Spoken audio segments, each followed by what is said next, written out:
Welcome back to today's video, and today's lesson is also key in your aquaculture business for those people who have not started, and if you have already done so, it will also help you to explore more opportunities.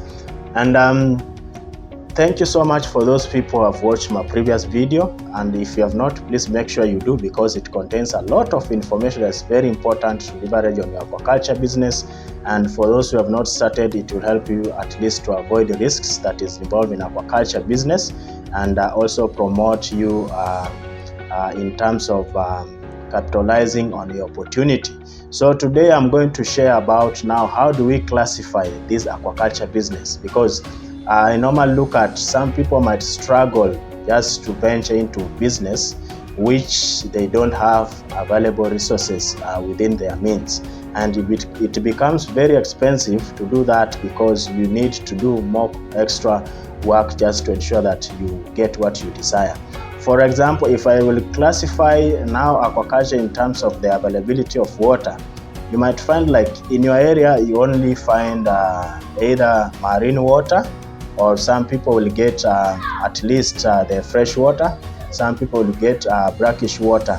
So in this case, I expect as a farm or a business person, you should be looking into how are you going to capitalize on whatever is within your means, just to help you maximize on your business. If it is the freshwater aquaculture, look for the species that is growing in that kind of environment, and also the economic value of the same species. And then also if it is for the marine, look for the species that is grown in marine, though right now marine is still a little bit low in Kenya. The reason being that we don't have fingerlings. We normally depend on the wild, thus you find like this industry has not grown for over years. Right now is when at least people are still struggling to come up with hatcheries, which will help us at the end of the day to ensure that there is enough production, and also the marine water has been capitalized or has been harnessed. So if you do have the brackish water, also find out which kind of species is gonna grow there and capitalize on that, just to avoid or reduce that resources that you are going to spend in terms of maybe looking for fresh water, or at the end of the day not maximizing on your profit. Another classification we normally consider is the issue of the management and the input. This is very important because, as I say, if you don't have enough money, you are supposed to start small. Then you need to be very smart to know, if I'm starting small, what am I going to look at?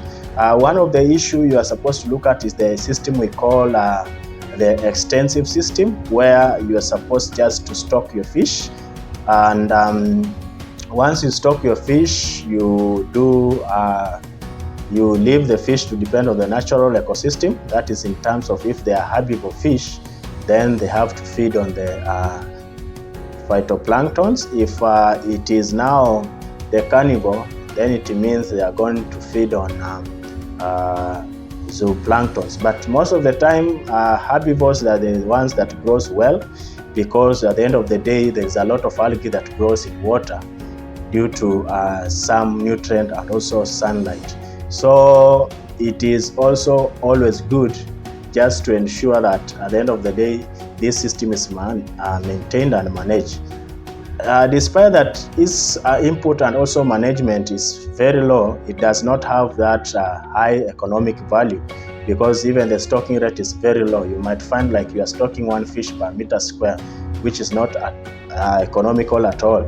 So it is a good venture if at all you don't have people who can work in your farm, or at the end of the day you are not that serious about aquaculture business, or you are just doing it for the purpose of local use or subsistence farming.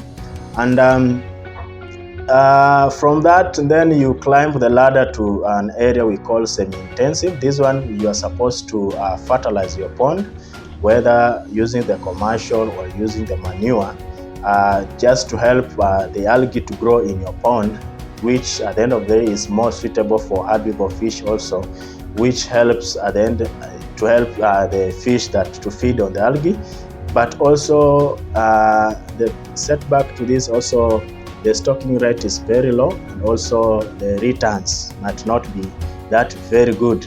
So it is just used for those people who will do subsistence farming. And also for Kenya, we normally use this one to our local community living along the Kenyan coast, because I've told you there is issue of fingerlings availability in terms of the marine sector. So this one, it works well to them, because also you are not supposed to be looking at it as the key business, but also you can do your own things, and then you just come and look after your fish later. For those people who want to get into business, they will always start with a system called intensive farming, whereby you're supposed to be having supplementary feed. In this case, there is a little bit of high managerial level, and also the personnel, you need at least skilled people who can help you at least harness the potential of this business.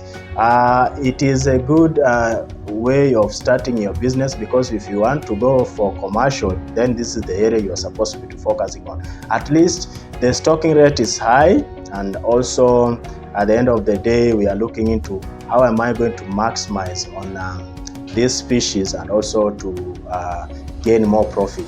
So when you get into this, you start with this. During that time, you want to do now serious commercial, then you go for super or hyper intensive systems, which are highly demanding. Also the capital, it is very high to start this kind of business. And then also the inputs, you're supposed to have a lot of resources to venture into this business, which at the end of the day also it has high returns, because you are using the commercial fees, you are using a lot of resources. Some people will use the circulating system just to ensure that now there is that continuous supply of fish. So it depends now on how much do you have and how well are you planned, just to ensure that you set up these systems.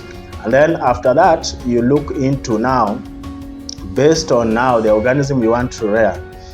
Do you want to do the monoculture, which involves just rearing one kind of species, or do you want to do the monosex, where you are supposed just to stock similar sex fish, or you do want to do the polyculture, where you are going to do at least the aquaculture that involves different kind of species, or some people will want to just integrate this system. As I always advise, you should diversify your aquaculture business. You venture into either doing poultry with fish, or doing something like dairy with fish, or doing rice with fish, just to capitalize on the issue of one ecosystem support each other, just to help that you maximize on the profit. So if you look into this the way I've explained, then you might sit down and think, or decide, I want to do either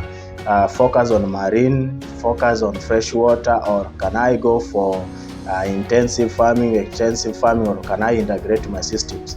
Once you have this information, it will help you also to figure out what do you want and how do you want to scale your aquaculture business to reach a maximum profit level. Thank you for watching, and see you in the next video.